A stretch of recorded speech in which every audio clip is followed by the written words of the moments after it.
पवारांच्या अपघातासंदर्भातल्या टॉप 9 बातम्या। रोहित पवार अनेक मुद्दे भावना मांडतायत। रोहित पवारांना सुरक्षा द्यावी, सुप्रिया सुळेंची सरकारला विनंती। ज्याप्रमाणे ते अनेक मुद्दे मांडतायत त्यासाठी त्यांची अनेक लोकांना काळजी वाटते। सुप्रिया सुळेंची प्रतिक्रिया। महाराष्ट्र सरकारला विनंती करीन की आपण सगळ्यांनी ज्या पद्धतीने रोहित लढतोय त्याच्यामुळे रोहितला ही सिक्युरिटी द्यावी। अजित पवारांच्या अपघाताबाबत वेगवेगळ्या तपास यंत्रणा काम करतायत। काही माहिती किंवा पुरावे असतील तर तपास यंत्रणांना द्या। रोहित पवारांच्या आरोपानंतर छगन भुजबळांचा सल्ला। ज्यांच्या काही शंका असतील ते पुरावे असतील तर आता त्याच्यामध्ये ज्या वेगवेगळ्या त्या संस्था काम करत आहेत, तपास यंत्रणा काम करत आहेत, DGCA काम करत आहेत, पोलीस काम करत आहेत। ब्लॅक बॉक्स सहजपणे नष्ट होऊ शकत नाही। अजितदादांच्या विमान अपघातावर मुलगा जय पवारांकडून शंका व्यक्त, तर VSR कंपनीच्या विमानांवर बंदी घालण्याची ही मागणी। या क्षणी शरद पवारांचा पक्ष मवियातच आहे। शरद पवारांनी राज्यसभेची निवडणूक लढवण्याची इच्छा व्यक्त केली। राऊतांचा पुनरुच्चार, तर शरद पवारांच्या भूमिकेवर मवियात चर्चा होईल। राऊतांची प्रतिक्रिया। या शरद पवार साहेबांशी जेव्हा माझी चर्चा झाली तेव्हा त्यांनी आपली भूमिका आणि इच्छा व्यक्त केली, होय मी राज्यसभेत जाणार आणि मी निवडणूक लढणार आहे। आता ह्याच्यावर महाविकास आघाडी चर्चा होईल। माझ्या नादी लागून नका, गमावण्यासारखं माझ्याकडे काही नाही। यांच्या पापाचा घडा भरला। मनोज जरांगे यांचं नाव न घेता धनंजय मुंडेंवर निशाणा।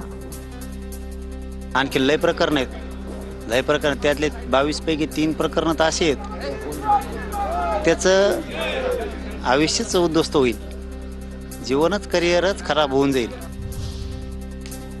रोहित पवार जय पवार ब्लॅक बॉक्स बाबत बोलले तो चिंतेचा विषय। इन्व्हेस्टिगेशन होणं गरजेचं, अनिल देसाई यांची प्रतिक्रिया। त्यावर रोहित पवार म्हणाले, जय पवार म्हणाले, चिंतेचा विषय, गंभीर प्रश्न आहे आणि त्यावर जे काही इन्व्हेस्टिगेशन होत आहे ते होणं गरजेचं आहे। तर ब्लॅक बॉक्स तात्काळ नष्ट होत नाही हे सर्वांचं मत। ब्लॅक बॉक्समध्ये काही सापडलं नसेल तर उच्चस्तरीय चौकशी व्हावी, संजय शिरसाट यांची मागणी। VSR कंपनीसह विमान मालकावर मनुष्यवधाचा गुन्हा दाखल करून चौकशी करा, शरद पवार गटाचे माढ्याचे आमदार अभिजित पाटलांची मागणी। तसंच रोहित पवारांना सरकारने सुरक्षा देण्याचीही मागणी। VSR कंपनीला कोण पाठीशी घालतंय? सरकारनं जबाबदारी घेतली पाहिजे, केंद्र सरकारनं, राज्य सरकारनं, आणि कडकातली कडक पावलं उचलून त्याला मुसक्या बांधून आत टाकलं पाहिजे। आता पाहूया टॉप 9 मोठ्या राजकीय बातम्या। मंत्री उदय सामंत यांचा व्हॉट्सअप स्टेटस चर्चेत। उपमुख्यमंत्री एकनाथ शिंदे आणि राज ठाकरेंचा फोटो सामंतांच्या स्टेटसवर। फोटोखाली लिहिलेल्या कॅप्शनवरून सामंतांचा उद्धव ठाकरेंना टोला। मुंबईत आदित्य आणि राज ठाकरे एकत्र शिवाजी पार्कमधील सुशोभीकरणाच्या कामाचा काका पुतण्यांच्या हस्ते शुभारंभ। दोघांकडून शिवरायांच्या पुतळ्याला अभिवादन। भेटण्यासाठी कोणाला बंधनं नाही, एकनाथ शिंदेंनी शिवसेनेच्या पाठीत खंजीर खुपसला। बाळासाहेबांची बेईमानी करणाऱ्या प्रवृत्तीविरोधात आमचं टोकाचं भांडण। संजय राऊतांची शिंदे राज ठाकरेंच्या भेटीवर भूमिका। काय झालं, कोण कोणाला भेटलं ते काय आम्ही काय हेरगिरी करत नाही, तिथे कोणी कोणाला भेटण्यावरती बंधनं नाही, पण एकनाथ शिंदे या प्रवृत्तीविरुद्ध आमचं टोकाचं भांडण आहे। आदित्य ठाकरेंनी राज ठाकरे आणि शिंदेंच्या भेटीवर प्रतिक्रिया देणं टाळलं। माध्यमांच्या भेटीवर त्या प्रश्नावर आदित्य ठाकरे यांनी नकारार्थी मान हलवली। राज ठाकरे आणि एकनाथ शिंदेंच्या भेटीमुळे राजकीय चर्चांना उधाण। राज ठाकरेंनी काल एकनाथ शिंदे यांची भेट घेतली आणि त्यांच्यामध्ये चर्चा देखील झाली, 20 मिनिटं चर्चा झाली। उपमुख्यमंत्री एकनाथ शिंदे राज ठाकरेंच्या भेटीनंतर खासदार नरेश म्हस्के यांचा टोला। भेटीनंतर अनेकांच्या भुवया उंचावल्या आणि पोटशुळही उठला। खासदार नरेश म्हस्के यांचं नाव न घेता उद्धव ठाकरे यांच्यावर निशाणा। काही लोकांचं जर पोटशूट जर उठणार असेल त्यांना हे उत्तर मी दिले की तुम्ही लाचारी केलेली आहात, तुम्ही महाराष्ट्रातील जनतेशी लाचारी केलेली आहे, शिवसेनेच्या विचारांशी तुम्ही गद्दारी केलेली आहे। राज्यसभेच्या रिक्त जागांसाठी भाजपमधील निष्ठावंतांनी लावली फिल्डिंग। मागील काही वर्षात भाजपमध्ये बाहेरून आलेल्यांना संधी। विनोद तावडे, रामदास आठवले, विजय रहाटकर, भागवत कराड, धैर्यशील पाटील यांच्या नावाची चर्चा। लाडकी बहीण योजनेसाठी सामाजिक न्याय आणि विशेष सहाय्य विभागाचा 98,45,00,000 रुपयांचा निधी वितरित। 2025-26 या आर्थिक वर्षासाठी 3,960 कोटी रुपयांच्या अर्थसंकल्पीय तरतुदीने हप्ता वितरित। मंत्रालयातील लाचखोर प्रकरणी फडणवीसांनीच उत्तर द्यावं, खासदार सुप्रिया सुळे यांची मागणी. एसीबी गृहमंत्र्यांना रिपोर्ट करते. सुप्रिया सुळे यांचा गृह खात्यावर निशाणा. मायबाप सरकार 6 मजला होम मिनिस्ट्री, एसीबी कुणाला रिपोर्ट करते? होम मिनिस्ट्रीला. होम मिनिस्टर कोण आहे या राज्याचे? माननीय मुख्यमंत्री. त्यामुळे माननीय मुख्यमंत्र्यांनीच उत्तर दिलं पाहिजे. शिवरायांचा आदर्श घेऊन टिपू सुलतानचं काम करायचं ठरवलं असेल, ब्रिटिशांना कोणी कोणी मदत केली हे देखील पाहण्याची गरज आहे. खासदार शाहू छत्रपतींचं वक्तव्य. तर शिवरायांच्या जयंतीला टिपू सुलतानबाबत भाष्य करणार नाही, हर्षवर्धन सपकाळ यांचं वक्तव्य.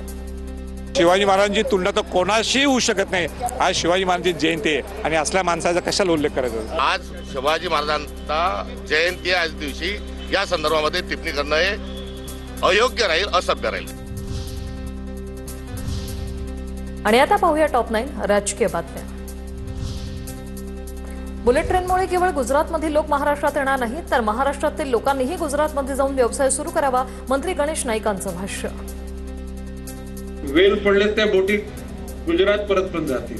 जर बुलेट ट्रेन येते तर म्हणजे आमच्या लोकांना तिकडे पण जाऊन बघू द्या ना. काय तिकडे गुजरातच्याच लोकांनी ते यावं असं काय सिद्धांत नाहीये. मराठी लोकांनी सुद्धा तिथे गेला पाहिजे, व्यापार उदीम केला पाहिजे. मुंबईत 5 वर्ष भाजपचा महापौर असेल भाजपमधील वरिष्ठ सूत्रांची माहिती.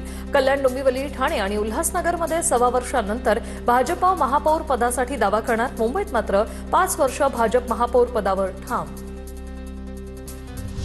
मुंबई महानगरपालिकेच्या महापौर पदावरून महायुतीत एकमत. सुरुवातीचं 1.25 वर्ष भाजपचा महापौर, तर पुढील 1.25 वर्ष शिंदेंचा महापौर. दोन्ही पक्षातील वरिष्ठ नेत्यांमध्ये एकमत झाल्याची विश्वसनीय सूत्रांची माहिती. 29 जानेवारीला मुख्यमंत्री उपमुख्यमंत्र्यांमध्ये बैठक. समितीच्या अध्यक्षपदांचा देखील फॉर्म्युला ठरला. भिवंडीमध्ये काँग्रेस राष्ट्रवादी आम्ही एकत्र आहोत. बाळामामा म्हात्रे यांची माहिती. नारायण चौधरींनी भाजप सोडली, आमच्या इथे त्यांचा सन्मान होईल. 20 तारखेनंतर भाजपचे किती नगरसेवक काँग्रेसमध्ये येतील ते स्पष्ट होईल. बाळामामा म्हात्रे यांचं विधान. काँग्रेस आणि राष्ट्रवादी शरद पवार आम्ही एकत्र आहोत. नारायण चौधरी आणि त्यांचे काही सहयोगी हे सेक्युलर फ्रंटमध्ये आलेले आहेत आणि म्हणून आम्ही त्यांचं स्वागतही केलेलं आहे आणि नक्कीच त्यांचा सन्मानही करू. जे घडेल ते उद्याच घडेल. भिवंडी प्रकरणावर भाजपचे प्रदेशाध्यक्ष अध्यक्ष रवींद्र चव्हाण यांनी ऑफ द रेकॉर्ड ही दिली प्रतिक्रिया. नारायण चौधरी भाजपच्या विचारांचा त्याग करून सेक्युलर फ्रंटमध्ये आले. चौधरींचं स्वागत. काँग्रेस प्रदेशाध्यक्ष हर्षवर्धन सपकाळ यांचं वक्तव्य.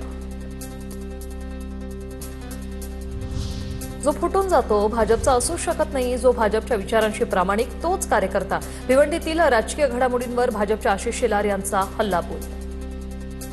जो फुटून जातो तो भाजपवाला नाही. जो भाजपच्या विचारांशी प्रामाणिक आहे तोच स्वयंसेवक, तोच कार्यकर्ता. पण जो सर्वसाधारणतः आमच्या विचाराशी फारकत घेतो तो भाजपचा नाही. कोण कुणासोबत गेलं याच्याशी आम्हाला देणंघेणं नाही, काँग्रेसशीही देणंघेणं नाही. चंद्रपुरात आम्हाला विकास करायचा आहे. सुधीर मुनगंटीवार यांची प्रतिक्रिया.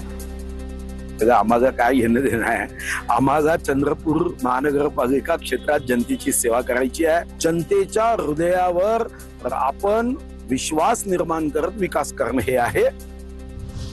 काँग्रेसने कुठेही तडजोड केली नाही. भिवंडीत काँग्रेस प्रणित सेक्युलर फ्रंटसाठी चर्चा केली. जोपर्यंत भाजप सोडत नाही तोवर चर्चा न करण्याचीच भूमिका होती.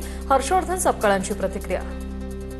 अनेक ठिकाणी वेगवेगळे प्रस्ताव आले, वेगवेगळ्या युती करण्याचा विषय आला, मात्र कुठेही काँग्रेस पक्षाने तडजोड केली नाही.